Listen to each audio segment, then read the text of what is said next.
జీవితంలో ఈ విషయాలు ప్రతి ఒక్కరూ గుర్తుంచుకోవాలండి. అందులో నంబర్ 1 మీరు అవతల వ్యక్తిని ఎంత నమ్మినా సరే, మీ రహస్యాలను చెప్పకుండా ఉండటమే మంచిది. ఇక రెండవది, మీరు ఏదైనా విలువైన పనిని చేసే ముందు ఎన్నో విమర్శలకు గురవ్వాల్సి ఉంటుంది. ఎన్నో మాటలు పడాల్సి ఉంటుంది.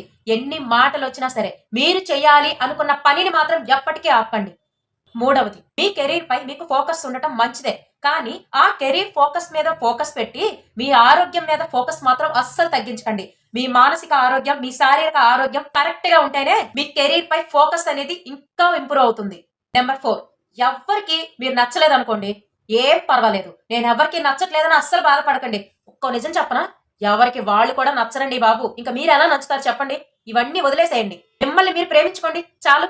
ఇంకా నెంబర్ 5, ప్రతిదీ కూడా మనకు నచ్చినట్టు జరగాలి అంటే జరగవండి. పరిస్థితులకు అనుగుణంగా మారి మనమే మనల్ని మార్చుకుంటూ వాటికి అనుగుణంగా మనమే పని చేసుకుంటూ పోవాలి. ఇంకా నెంబర్ 6, మీరు మార్చలేని దాని గురించి ఆలోచించి టైం వేస్ట్ అస్సలు చేయొద్దు. మీరు మార్చలేరు అని తెలిసినప్పుడు ఇంకా దాని గురించి ఆలోచించి మీరేం చేస్తారు చెప్పండి? కాబట్టి ఇలాంటి వేస్ట్ వాటికి టైం అస్సలు వేస్ట్ చేయొద్దు. మీ ఎనర్జీని అస్సలే వేస్ట్ చేయకండి. గుర్తుపెట్టుకోండి, ఈ 6 విషయాలు మీ లైఫ్ నే చేంజ్ చేసేస్తాయి.